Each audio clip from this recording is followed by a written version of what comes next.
नमस्कार दोस्तों, आज मैं आपसे बातचीत शुरू करूं इसके पहले कबीर को याद करना बहुत जरूरी है। संत कबीर, संत की उपाधि दे दी हमने। और वो कबीर जो न पंडितों को बख्शते हैं न मौलवियों को बख्शते हैं। कहते हैं काकर पाथर जोड़ के मस्जिद लई बनाए, तापर चढ़ मुल्ला बांग दे का बहरा हुआ खुदाए। सोचिए, आज की तारीख में कबीरदास होते और सोशल मीडिया पर उनकी ये पंक्तियां लिख दी जाती, वो सोशल मीडिया पर ही अपनी ये पंक्ति लिखते, उसके बाद क्या तूफान खड़ा होता। किस तरह के लोग डंडे लेकर के उनके पीछे दौड़ पड़ते, किस तरह के पत्थर चल जाते उनके घर पर, कब आग लग जाती, और अगर घर नहीं तो उनकी कुटिया कब की कहाँ चली जाती शायद किसी को नहीं पता चलता। कबीरदास ने केवल मौलवियों को नहीं, पंडितों को भी नहीं बख्शा। उन्होंने कहा, पाहन पूजे हरि मिले तो मैं पूजूं पहाड़, और ताती तो चाकी भली जो पी सखाए संसार। दोस्तों, कबीर के उस जीवन दर्शन को इस देश ने समझने का प्रयास किया। जो लोग सहमत थे कबीरपंथी हो गए, जो नहीं सहमत थे उन्होंने भी इस जीवन दर्शन को समझने का प्रयास किया और सार सार को गहराए थोथा दे उड़ाए।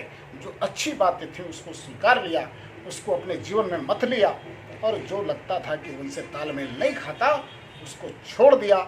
लेकिन उस जीवन दर्शन के आगे नतमस्तक हुए, उन्हें संत की उपाधि दी और कबीरदास को मान्यता मिली इसी समाज में, इसी देश में, जहाँ पर विभिन्न धर्म के लोग, विभिन्न पंथ के लोग, विभिन्न जीवन दर्शन के लोग एक साथ रहते थे। लेकिन अफसोस होता है, बेंगलुरु की घटना पर बात करना चाहता था, और बहुत ही शर्मनाक घटना, पैगंबर के खिलाफ, पैगंबर का नाम लेकर के किसी ने सोशल मीडिया पर कोई टिप्पणी कर दी और उसके बाद कोहराम मच जाता है। डंडे लेकर के, लाठी लेकर के, तलवार लेकर के, बंदूक लेकर के पैगंबर को बचाने निकल पड़े। अरे तुम्हारा पैगंबर इतना कमजोर है क्या भाई? पैगंबर इतना कमजोर है क्या कि तुम्हारी लाठी से बचेगा, तुम्हारे डंडे से बचेगा, तुम्हारी तलवार से बचेगा? मैं किसी धर्म विशेष की बात नहीं कर रहा, चूंकि घटनाक्रम हुआ है इसलिए उसकी बात कर रहा हूं। किस तरह के लोग हैं समाज में, किस तरह की जड़ता, किस तरह की मूर्खता सिर पर हावी होती चली जा रही है। और इस तरह के लोग बड़े ही दम्भ के साथ, बड़े ही अहंकार के साथ वो ये समझते हैं कि वो अपने धर्म के पोषक हैं। अरे शर्म आनी चाहिए। कोई पैगंबर आपके डंडे से, आपके लाठी से, आपके तलवार से नहीं बच सकता, और ना ही कोई ईश्वर इस तरह की पद्धतियों से खुश हो सकता है, प्रसन्न हो सकता है। अपने भक्त के इस आचरण से किसी भी ईश्वर को, किसी भी गॉड को, किसी भी जीसस को, जिसको भी आप मानते हो, इस तरह का आचरण उस जीवन पद्धति में स्वीकार्य नहीं है जो हिंदुस्तान की रूह रही, हिंदुस्तान की आत्मा रही। बेंगलुरु में किसी ने भी पैगंबर पर कुछ लिखा निंदनीय है, उसकी निंदा करनी चाहिए। क्यों लिखना चाहिए? किसी धर्म के बारे में किसी की आस्था को चोट पहुंचाने की कोशिश क्यों होनी चाहिए? बहुत ही निंदनीय है। वो व्यक्ति अरेस्ट हुआ और कानून काम करता, आप शिकायत कर सकते हैं कानून के जरिए, लेकिन आप डंडे लेकर के निकल जाएं, घरों को घेर लें, निर्दोष लोगों को परेशान करें, और 3-3 मौतें, उनका जिम्मेदार कौन? 3-3 मौतें हो गई केवल इसलिए कि आप अपने पैगंबर के लिए डंडा लेकर के, लाठी लेकर के, तलवार लेकर के, बंदूक लेकर के निकल पड़े। और उस पैगंबर ने जब वहां से देखा होगा, जहां भी होगा, कि निर्दोष लोग, 3-3 लोग मारे गए, तो क्या क्या सोचते होंगे वो ईश्वर हमारे, वो गॉड हमारे, वो पैगंबर हमारे? किस तरह की मूर्खता सिर पर चढ़ करके बोल रही है, ये अधर्मी लोग हैं, धर्म को नहीं जानते। हंसता होगा ईश्वर, और उसको लगता होगा कि जब भी आप कभी मिलेंगे वो आपसे जरूर पूछेगा कि भाई हमने तुम्हें क्या शिक्षा दी थी, तुमने इस्लाम में क्या पढ़ा, क्या पढ़ा कुरान में, क्या पढ़ा रामचरितमानस में, क्या पढ़ा बाइबल में? दोस्तों, कट्टरपंथ इस देश बहुत बड़ा नुकसान पहुंचाने वाला है, बहुत बड़ा नुकसान पहुंचाने वाला है। कट्टरपंथ किसी भी समाज की व्यवस्था को दिग्भ्रमित कर सकता है, उसको दिशा से भटका सकता है, उसको कभी दिशा नहीं दे सकता। दुर्भाग्य से कट्टरपंथ इस देश में बहुत बड़े वर्ग में हावी हो रहा है। भाषाई कट्टरपंथ, धार्मिक कट्टरपंथ, सांप्रदायिक कट्टरपंथ। और ये कट्टरपंथ जब अपने चरम पर पहुंचता है तो रेडिकलाइजेशन, जो कट्टरपंथ जिसकी मैं बात करने जा रहा हूं, तो वो कहीं पर ISIS बन जाता है, कहीं पर जिहादी बन जाता है, कहीं पर वो धर्म की आड़ में जहर घोलने लगता है, विष घोलने लगता है, पीढ़ियों को बर्बाद करने लगता है। जो खतरा आज हम इस देश के कई हिस्सों में देख रहे हैं। केरला से तमाम नौजवान चले गए ISIS में भर्ती होने के लिए, पढ़े लिखे नौजवान। कश्मीर में क्या हो रहा है, पढ़े लिखे नौजवान, उनको धर्म की आड़ में, जिहाद की आड़ में उनको रेडिकलाइज किया जा रहा है, वहाँ भी विचारधारा उनमें भरी जा रही है और उनको सिखाया जा रहा है कि आप जो है जिहाद के जरिए पूरी दुनिया पे कब्जा करो। इस तरह की सोच के लोग इस देश में, इस देश की मान्यताओं के अनुरूप नहीं हो सकते। माफ करिएगा, आपको तल्ख लगे, आपको बुरा लगे, लेकिन माफी के साथ कहना चाहता हूं, क्योंकि ये कहना जरूरी है। किस देश में हम जी रहे हैं? ये कबीर का देश है, तुलसीदास का देश है, रहीम का देश है, रसखान का देश है। और इस देश ने चारवाक के जीवन दर्शन को भी स्वीकारा। वो चारवाक जो कहते थे, यावत जीवेत सुखम जीवेत ऋणम कृत्वा घृतम पीवेत, जब तक जियो सुख से जियो और कर्ज लेकर घी। उन्हें भी हम ऋषि की उपाधि दे दी, उनके जीवन दर्शन को भी समझने का प्रयास किया। और जब मैं हिंदुइज्म की बात अभी यहाँ नहीं करना चाहता, लेकिन हिंदुइज्म में तो सारी विचारधाराओं को, सारे जीवन दर्शन को, सारी जीवन पद्धतियों को तर्क वितर्क की इतनी गुंजाइश है, इतनी सहिष्णुता है कि वहां तो कट्टरपंथ कहीं रंच मात्र हो ही नहीं सकता। कोई किसी भी तरह से जस्टिफाई करने की कोशिश करे तो अगर मैं हिंदुइज्म की बात कर रहा हूं, वहां पर गुंजाइश नहीं है। कुरान के जो ज्ञाता लोग हैं वो इस पर बात करें, वो उनको ये बात कहनी चाहिए। मुझे जितनी जानकारी है कि कुरान में भी शायद ये बात कहीं भी नहीं सिखाई गई कि आप कट्टरपंथ के जरिए किसी दूसरे के ऊपर चोट पहुंचाकर, हिंसा पहुंचा करके अपने धर्म की रक्षा करें। किसी भी धर्म में नहीं सिखाया। लेकिन कट्टरपंथ की अपनी एक अलग धारा है। और अभी मौसम चल रहा है, तमाम लोग इस आग में झुलस रहे हैं, झुलसा रहे हैं लोगों को। और जैसा मैंने कहा कि तरह तरह की उसकी धाराएं निकल पड़ी हैं और उनका अभी सीजन चल रहा है। लेकिन दोस्तों, इस देश की जो रूह है, जो आत्मा है, मैंने कहा कि वो कभी बदल नहीं सकती। इस देश की रूह सहिष्णुता की है। इस देश की रूह सभी को साथ लेकर के चलने की है। कबीर को इस देश ने स्वीकारा, रहीम को स्वीकारा, रसखान को स्वीकारा, तुलसीदास जी ने। उनकी विचारधारा से आज बहुत लोग नहीं सहमत होंगे, लेकिन घर घर में कि रामचरितमानस की पूजा होती है। और उस देश में अगर एक मॉब निकल जाए कि पैगंबर को कुछ कह दिया, हाय अल्लाह, हाय अल्लाह, हाय अल्लाह, डंडा तलवार, पैगंबर कभी खुश नहीं होगा। याद करके रख लेना। और कभी अकेले बैठ करके अपने दिल पर हाथ रख करके सोचना कि कहाँ पर लिखा हुआ है। किताबें उठा लेना। जाहिल कौम कभी भी अपनी कौम का भला नहीं कर सकती। जाहिल लोग, माफ करिएगा, जाहिल लोग कभी भी अपनी कौम का भला नहीं कर सकते। वो किसी भी धर्म में हो, मैं किसी धर्म विशेष की बात नहीं कर रहा हूँ।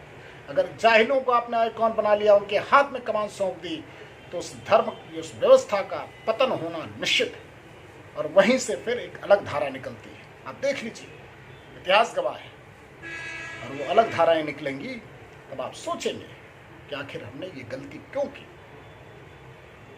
और ये गलती सुधारने का वक्त है। आप सोचिए, समझिए, 3 निर्दोष लोगों की जान गई और नाम किसका आ रहा है? PFI। घूम फिर करके वही PFI, SDPI, उनका जो एक सामाजिक संगठन का लबादा ओढ़ लिया, किसी ने पॉलिटिकल संगठन का लबादा ओढ़ लिया। उन पर बैन लगाने की बात बहुत समय से हो रही है। उन संगठनों का बार बार नाम आता है दंगों में। मैं नहीं जानता कि जांच एजेंसियां किस तरह से अपना काम कर रही हैं, शुरू किया कि नहीं किया, कब तक क्या इसकी रिपोर्ट आए, क्योंकि बहुत से दंगों में, बहुत से इस तरह के सांप्रदायिक उन्माद में जो जांच कमेटियां हैं, जो जांच आयोग हैं, वो अपने तरीके से काम करती हैं। लेकिन जो समाज को चोट पहुंचती है, जो देश की आत्मा को चोट पहुंचती है, कोई आयोग उसके साथ न्याय नहीं कर पाता। और हर दंगे में, आप याद रखिएगा, हर दंगे में सबसे ज़्यादा निर्दोष आदमी प्रभावित होता है। वो आदमी प्रभावित होता है जो अपने पंथ को मानते हुए सदाशयता के साथ, सहिष्णुता के साथ, अपनी धर्म पद्धति, उपासना पद्धति का आचरण करते हुए, दूसरों का सम्मान करते हुए सामान्य जीवन जीता है। सबसे ज़्यादा प्रभावित वही होता है। कमज़ोर आदमी मारा जाता है, निर्दोष आदमी मारा जाता है, गरीब आदमी मारा जाता है। और अपनी राजनीतिक रोटियां सेकने वाले लोग उनके लिए बहुत ही सामान्य सी बात होती है। वो आगे चल पड़ते हैं और फिर इंतज़ार करते हैं कि कब आएगी वो घड़ी जब फिर से वो अपनी इस तरह की राजनीतिक रोटी सेक पाएंगे। दोस्तों, अपने स्वाभिमान के लिए जरूर लड़ना चाहिए। अपनी जातीय स्वाभिमान, अपने धार्मिक स्वाभिमान, अपने राष्ट्रीय स्वाभिमान, हर एक स्वाभिमान का एक दायरा है। लेकिन उस दायरे को अगर आप तोड़ देते हैं, गंगा जल बहुत पवित्र होता है, लेकिन जब वो तटबंध तोड़ करके घरों में घुसने लगता है तो फिर उस पवित्रता की सुध किसी को नहीं रह जाती। वो बाढ़ का जल हो जाता है, बाढ़ का पानी हो जाता है और लोग उससे बचने का प्रयास करते हैं। तो मर्यादाओं का ख्याल रखिए। मैं पीएफआई, एसडीपीआई, जितने भी संगठन इस तरह के हैं उन पर बैन लगाने की बात चल रही है।